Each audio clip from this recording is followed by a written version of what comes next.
language. I am Rahul Sir and today we are going to study about narration. Dear student, आज मैं आप लोगों को narration बताने जा रहा हूं, यानी नरेशन का ये प्रैक्टिस सेट है। सबसे पहले हम लोग नरेशन के बारे में जान लेते हैं, इसके रूल्स के बारे में जान लेते हैं। तो नरेशन कहते किसे हैं? तो to narrate something are called narration, यानी किसी भी कथन को ही नरेशन कहा जाता है, यानी कोई बात मुंह से निकल जाए उसे हम लोग कथन कहते हैं। नरेशन दो तरह के होते हैं, direct narration and indirect narration. तो डायरेक्ट नरेशन किसे कहते हैं? डायरेक्ट नरेशन भी कह सकते हैं एंड डायरेक्ट स्पीच भी कह सकते हैं। जब किसी वक्ता के कथन को उसी के शब्दों में व्यक्त किया जाना डायरेक्ट स्पीच कहलाता है। और इनडायरेक्ट क्या कहलाता है? जब किसी वक्ता के कथन को उसी के शब्दों में न कहकर उसके आशय या सारांश को अपने शब्दों में व्यक्त करना ही इनडायरेक्ट स्पीच कहलाता है। तो इसके बहुत सारे रूल्स होते हैं, लेकिन आपको बोर्ड के उस तरफ देखना होगा, लिखे हैं चेंजिंग इनटू इनडायरेक्ट स्पीच, यानी नरेशन बदलने का 3 नियम है। Change of person, change of tense, change of other parts of speech. और सबसे बड़ा रूल्स है 1 2 3 सॉन, यानी 1 हो गया फर्स्ट पर्सन, 2 हो गया सेकंड पर्सन, 3 हो गया third person. S for subject, O for object, N for no change, यानी फर्स्ट पर्सन सब्जेक्ट के अनुसार, सेकंड पर्सन ऑब्जेक्ट के अनुसार और थर्ड पर्सन में कोई बदलाव नहीं होगा। वहां पे हम कुछ एग्जांपल है, जैसे he says to me I am your friend, यानी ही सब्जेक्ट हो गया, सेज टू वर्ब हो गया, मी ऑब्जेक्ट हो गया, आई प्रोनाउन आप पढ़े होंगे, उसमें का फर्स्ट पर्सन है, एम यानी वर्ब है, योर सेकंड पर्सन है, फ्रेंड ऑब्जेक्ट है। यानी आपको पहले पहचानना है कि ये होता क्या है। तो इसमें सेज टू जो है रिपोर्टिंग वर्ब है, आई एम योर फ्रेंड जो इन्वर्टेड कमा के अंदर है वो रिपोर्टेड स्पीच है। और रिपोर्टेड स्पीच के अंदर एक एक्सिलरी वर्ब है, हेल्पिंग वर्ब है, जिसे हम लोग वर्ब ऑफ रिपोर्टेड स्पीच कहते हैं। तो ये रहा इंट्रोडक्शन नरेशन का। इसके अलावा भी बहुत सारा रूल्स है। तो ये प्रैक्टिस सेट है, आइए हम लोग प्रैक्टिस करते हैं, उसके बाद बहुत कुछ समझ में आएगा। तो यहां पे प्रैक्टिस सेट है, change the following into indirect speech, इसे इनडायरेक्ट स्पीच में बदलना है। ये जो क्वेश्चन दिया हुआ है, ये जितना क्वेश्चन है आपको, यह सब डायरेक्ट स्पीच का है, इसे हम लोग इनडायरेक्ट स्पीच में बदलेंगे। तो यहां पे है he says to me I am your friend. तो ये हो गया आपका सब्जेक्ट, ये हो गया और ये हो गया ऑब्जेक्ट। एक ही एग्जांपल से आप सब बना सकते हैं, ध्यान से समझेंगे।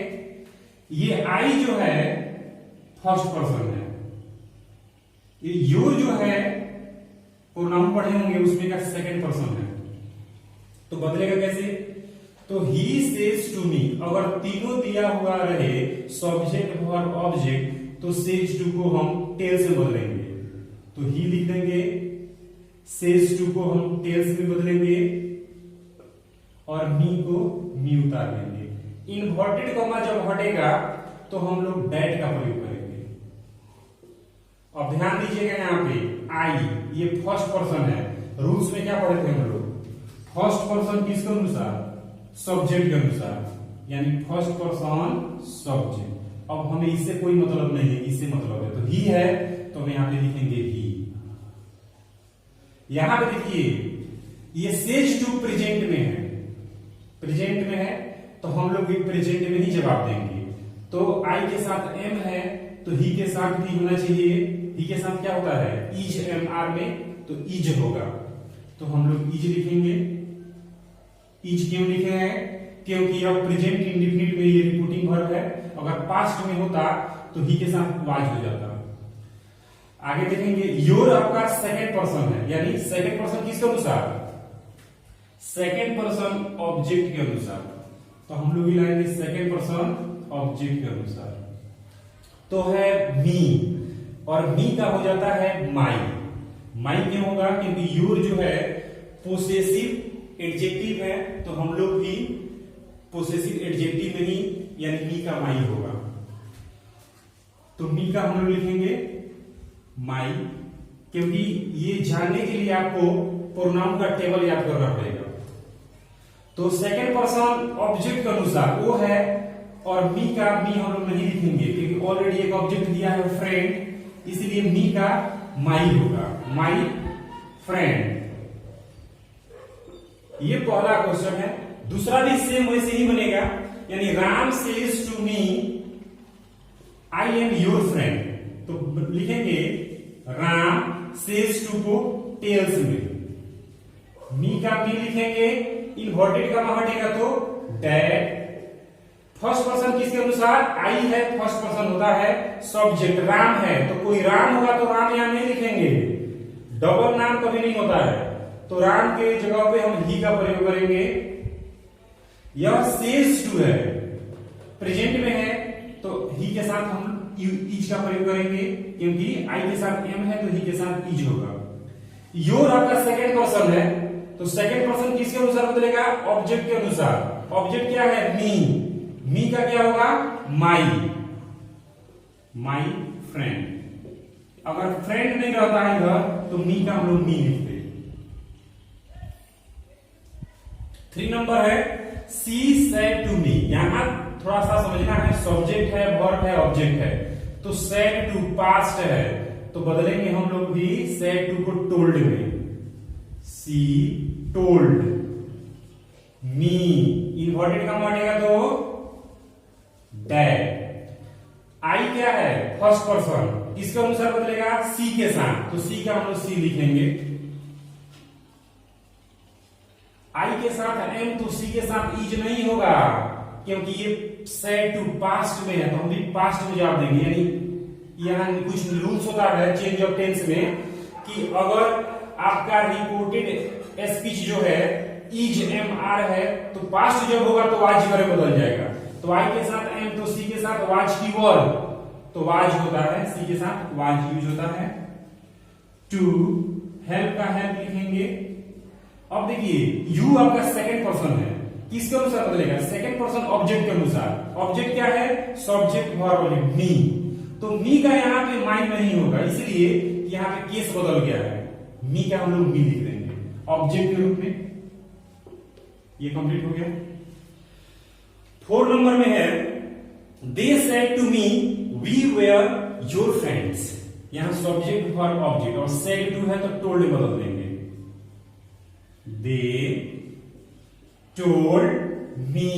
इन्वर्टेड का हटेगा तो डैड। ये वी जो है फर्स्ट पर्सन है, अब फर्स्ट पर्सन किसके अनुसार बदलेगा? सब्जेक्ट के अनुसार बदलेगा, तो क्या है? दे है यहाँ पे फर्स्ट पर्सन सब्जेक्ट के अनुसार, तो दे हम लिखेंगे यहाँ पे। अब यहाँ पे देखिए ये चेंज ऑफ टेंस है और पास्ट है, तो बदलेगा ही, तो वाज वेयर जो होता है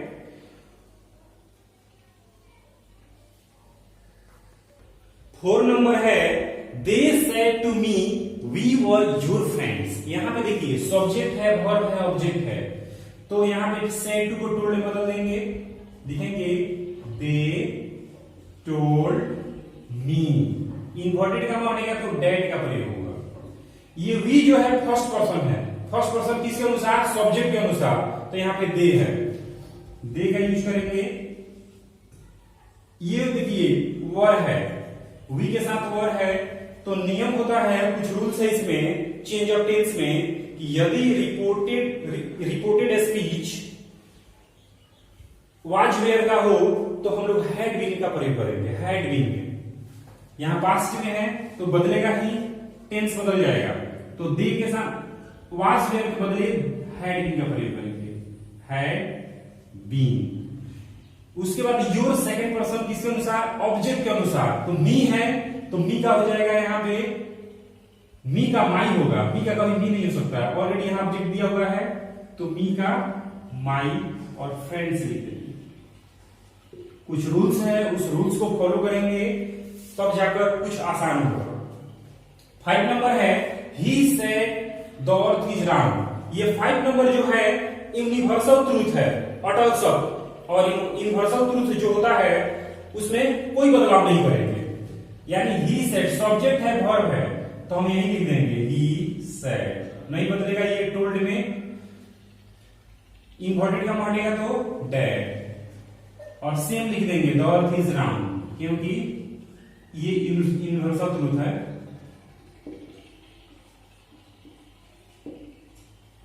उसके बाद देखिए क्वेश्चन नंबर 6 और 7 जो है यह इंट्रोगेटिव है। तो इंट्रोगेटिव का कुछ रूल्स होता है कि आपको इन्वर्टेड गामा के बदले इफ का प्रयोग करना है। आइए बनाते हैं सब्जेक्ट वर्ब ऑब्जेक्ट, जब तीनों दिया हुआ रहे और क्वेश्चन पूछे तो हम लोग कभी भी सेड टू को टोल्ड में नहीं बदलेंगे, आस्क में बदलेंगे। ही आस्क होता है लेकिन पास्ट है तो हम लोग पास्ट कर देंगे, he ask me. Inverted gamma हटेगा तो डेट का प्रयोग नहीं करेंगे, हम लोग इफ का प्रयोग करेंगे सिर्फ हेल्पिंग वर्ब के लिए, इफ। अब हम लोग क्या करेंगे, आर यू इल है, ये क्वेश्चन पूछ रहा है तो हम लोग सीधा जवाब देंगे, इसको एफर्मेटिव में देंगे। तो यहां होगा सेकंड पर्सन। सेकंड पर्सन किसके अनुसार, सब्जेक्ट में, यानी मी है तो मी का हमेशा आई होता है सब्जेक्ट में, तो आई। यहां पास्ट है, सेड है तो बदलेगा इधर, तो ईच एम आर वाज में बदलता है, तो आई के साथ वाज होगा, इल हो गया। उसके बाद क्वेश्चन नंबर ये 7 है, he said to me where do you live.